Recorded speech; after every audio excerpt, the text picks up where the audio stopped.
We're here today with James Tabor from Media Protocol, all the way in the UK, I believe. Indeed. Thanks for having us, Rebecca. Yeah, I'm Rebecca Hope from Block News, and we'll be talking a bit about your company, Media Protocol, and its revolutionary technology. We've had a little bit of a chat before about the vision of this project. Would you like to share that with us? Sure, pleasure to. So, what Media Protocol does is means that people like you and me can be given tokens by brands or content creators for reading, liking, and sharing content, just doing what we already do. And we can then take those tokens and access premium content that right now we can't do because we're being charged money or asked for our credit card details. So it's a completely new economy for the internet, and it solves a problem faced by the media and advertising world, which is called content distribution. So right now, to reach us, they pay centralized platforms a lot of money to reach an audience. But when we find content, what we actually do is we share it on other channels, like text messages and emails and IMs. And then the content creator is not able to understand who is actually responsible for bringing all these great people to that piece of content. So Media Protocol changes that. So the content creator can hold Media Protocol in a smart contract, put URLs into it, and then say what they want to reward. So let's say we find an article about a tour of South Africa rugby is going to do to England, and they want to promote the sale of tickets. And we find a URL, and straight away we copy and paste and share it with our friends. Now we get given some tokens by South African rugby for doing that. We're going to do it anyway. We get given some tokens. And then somebody sends us a link from, I don't know, the Financial Times or from Wired, where normally when you go there, you would be asked for an email address or a credit card or $1. And in this instance, you're able to just pay with Media Protocol tokens. So you will get treated as a member of the network and recognized for the quality that you bring to that content. It sounds like the cycle is between the advertiser, the user, and the content, right? And then you guys are kind of like the middle ground. So the model that we have now, you said to me before that Facebook isn't really a network. Why did you say that? Facebook is not a network in the sense of it's not where we all spend all of our time. It's a place where a collection of people meet, and some people do choose to interact. But if we think of all the different hats that we wear online, we very rarely actually wear them on Facebook. And if we think of the way we communicate with our friends and our family, we don't just do it exclusively through Facebook. So there are many, many different channels out there to reach people. But the most important one is what we do with this when we find something. It's when we text somebody, when we email somebody, we could actually write it on a postcard. So what Media Protocol does, it doesn't sit in the middle. It sits as a way of being able to understand how data moves through the real network between you and me, between our friends, between our family, between people on the other side of the world, and then gives tokens, allows people to give tokens to people for performing these actions, as opposed to just giving them to one player. Okay, so for example, I'm a user, I'm scrolling through content, I share some content on WhatsApp, for example. Do I get tokens for that, for sharing that content? Indeed, if that content has been promoted by the person who owns it, let me show you. We're going to show you an example. So we actually built a product called Crypto Catnip, which is like it's a news aggregator. It's on both app stores. And what you've got here is you've got a bunch of crypto news, and some of these are promoted. So let's say we like that article, and we can see that we're getting some activity. Let's just make sure we're on the right side. There we go. So we go into this article. Now, once it loads... Can you censor it a little bit? We can't see... there we go. Yeah. Okay, so we're an article about, looks probably like Bitcoin. As we scroll down, we're able to work out that this has been read or it's going to be interacted with. At the foot here, if you share it, this is where we would enter into, this is where we're adding real value. We send this sort of thing to our friends. In an iMessage. Content. Yeah, that's super powerful.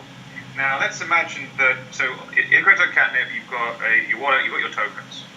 Now let's imagine that you can go into, say, Sky Sports, and if you were not a subscriber, instead of having to give them your email or a credit card, you could spend like 5 tokens for watching the England highlights. Big England fan, World Cup semi-final happening today.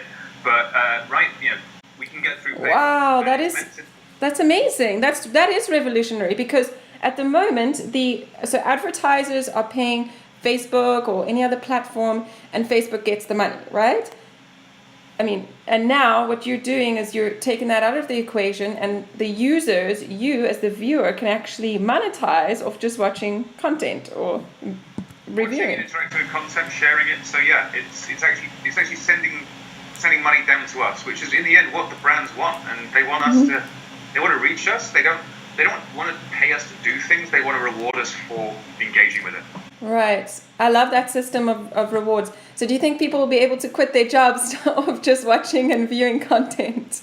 If you have a huge amount of influence, if you're like a mega node of what we would call what people would claim to be influencers right now, yeah, possibly. But just by sitting and watching, not really, because we have to protect.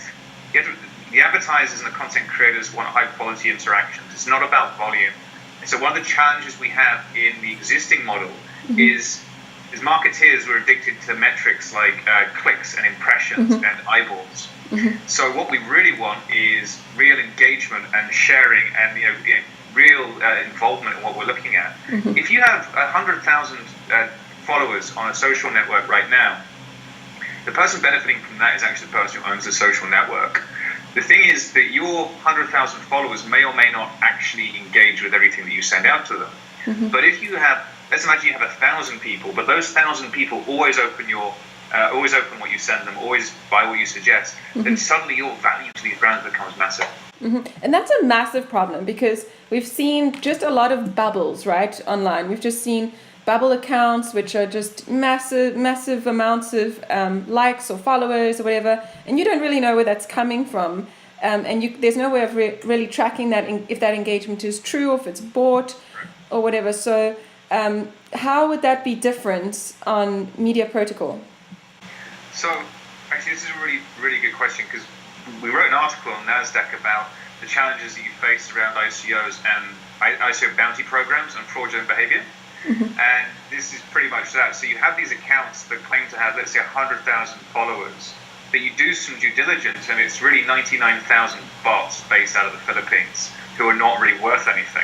This has been my exact point, because I live in Los Angeles, and what you see is a lot of this. And I get it that people need to do this for their careers, to show. I mean, I guess it's not that different to the unicorn companies that also overvalue themselves and create some bubble of interest. I guess it is part of a strategy, but at the same time, you want to know what the true value of something is.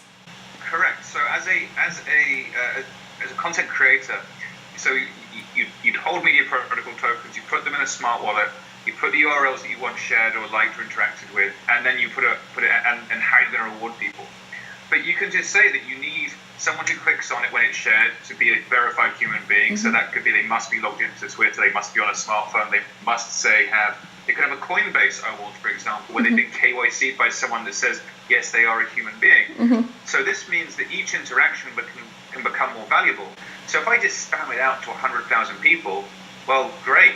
I haven't really added anything, but if I send it to 100 people who click on it and sign up or interact or buy something or read and fall in love with it, then that's real value, right? And as a content creator yourself, that's the kind of engagement you're looking for. Right. You don't just want, oh, great, I got 100,000 clicks, but no one actually watched it. No one took any notice. And nobody engaged with it.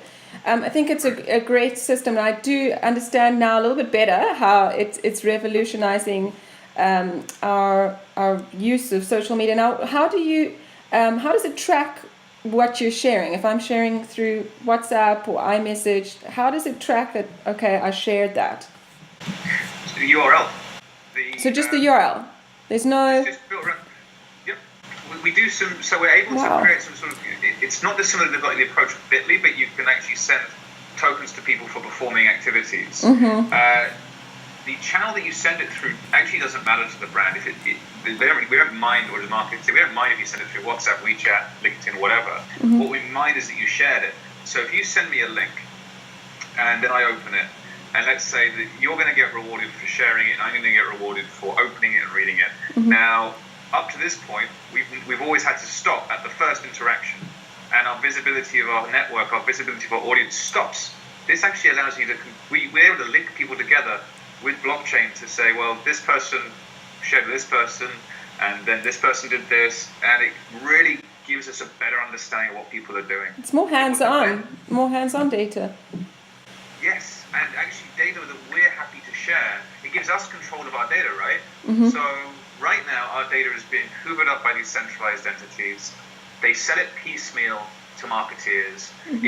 If you ever buy online ads, you will see far prettier graphs and greater targeting when you're planning them than you do when you're actually watching them, getting a post-campaign report. The post-campaign report's like, thank you for the money, and we'll see you next time. Yeah. What we as consumers are doing is becoming so wary of this. We are ghosting. Less people are posting on the social networks. People are ghosting, but people are on Telegram, people are on WhatsApp, people are sharing on Slack, people are going to Discord because they want their interactions to be between them and their friends and the content that they are sharing. But we don't mind actually sharing to the people who create the content, and this allows us to do this. And if you paid for a Facebook ad, you can still put value against it with media protocol tokens, so that when we take it off, we put it in the chat with our mates, that you can reward that network. Right. Okay. So, are you trying to get users to use your network directly, or are you just kind of building off what already exists? Oh, so what we're trying to do is a couple of things. We have got so media protocol is open source. The first dApp I was just showing people, the crypto catnip, that we built ourselves. So if anyone would like to become an early token holder, then please, it keeps you up to date with your crypto news. It keeps you up to date with some great other ICO projects that we like. But we want people with existing audiences to build on this, who understand the problem. So we're talking to large publishers, large content producers, and even actually people who make the backbone of the internet, like content distribution networks and web hosting businesses. So we want to make it so easy that people like me, and I don't code, I've been implementing technology for years, but people like me can add media protocol to our website as easily as you would add Stripe to your e-commerce stack. How do you think this will change how people use Facebook, for example, or how advertisers, how they start to structure their campaigns? We will see better content. We will see a far more engaging internet. We'll hopefully see the death of clickbait, because the death of what? Clickbait. Clickbait. Okay. Clickbait articles where you'll be seeing really talented writers incentivized to create articles where you have to click 10 times to go through this list of like trashy celebrities who've done something, because that allows them to sell more impressions and more ads. We actually want to see better content. We want to see reduction in ad fraud. We want to see real engagement with people, and this means that we can get a healthier internet. The internet was built originated as a place to share and create content and kind of be recognized, peer review between people. And this allows us to bring it back. So Facebook is still important. We still love social networks. But it becomes a node in the network. It is not the network. Okay. So what should I do now as a user? You download Crypto Catnip, definitely. Okay. It's available on both app stores. You can find it through getcryptocatnip.com. That's going to allow you to start getting an idea of what it looks like. If you're interested in building on top of it, Media Protocol V1 is available on GitHub. So we've actually published that in late March. We've been developing on top of it alongside in-house. You have to security audit every time you update it, so we've got some more updates coming later on in the year. We're about to open source. If you're a developer, we're about to open source the Crypto Catnip code. So if you want to build your own sort of news aggregator or content application on top of it, have at it, feel free. Wow, so much to do. I've got to go explore. So much to do, so little time. Well, listen, it was so great to talk to you, and it really is fantastic what you're doing. I think it's going to change how people use social networks and review content and that kind of thing. And just one last question I'm wondering about. So at the moment, I've seen the big boom is marketing, right? Is a lot of, and I think that was brought up in that whole Mark Zuckerberg hearing, and that seemed to be a huge issue. It's like, why am I getting all of these videos Like every sixth post is a video. What are your thoughts on that? My thoughts on this is that we've changed the web. We've destroyed the idea of personalization by turning it into a way of chasing people around the internet with stuff we don't want anymore. It's really annoying that when I buy a pair of shoes or decide not to buy a pair of shoes, that chases me around for about a month before they finally go away to die, and they find me on all these different channels. Good way to. It's true, right? I think everybody feels the same way. Yeah, but this is abusive data of your data. It is by these centralized platforms who are just trying to sell. They're not selling relevance. They're not selling personalization. They're selling pestering and they're selling nonsense. Yeah. What we need to do is and the reason that we can't change it right now is that marketeers have become dependent on them as a source of metrics and a source of data. So what Media Protocol does is it allows us to basically be paid for our data and for our interactions, but only between people that we want to share it with. Mm-hmm. They can then use this data to create better experiences and nicer content, and they can reward it both ways for us. Mm-hmm. If we can see ads online being just more about, hey, read this and check it out, and actually understanding how we move through the web. Mm-hmm. The internet, this amazing thing, has just become the same as the TV and radio stations that preceded it. You build an audience, and you flog them for what you can get for them, and it's a real shame because this amazing data superhighway is connecting so many of us. Is the keys to lots of knowledge, and we love brands. We love being entering into real conversations about deeper thought. Buy this stuff. Yeah, and I think we don't have time for this today, but it brings us to another issue of propaganda, right? Being that with the way that the internet's structured now, with the way that Facebook's structured at least, it's so easy to just, if you have the budget, you can just do whatever you want, And so you've just got one message going through, and I mean, I can speak to any friend wherever they are in the world. They've probably seen the same article that I have about. You don't even know if it's true or not. So there's kind of this simplistic, actually not really that good way that it's structured. And so what you guys are trying to do is decentralize that, right, as well. So what we're able to do here actually is that, let's say that someone, propaganda or fake news or whatever is often heavily promoted. There's often a lot of money against it.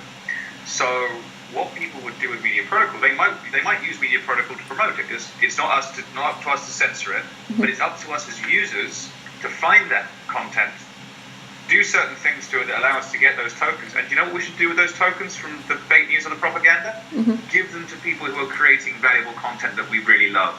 Give them to a musician who accepts Media Protocol as a form of payment.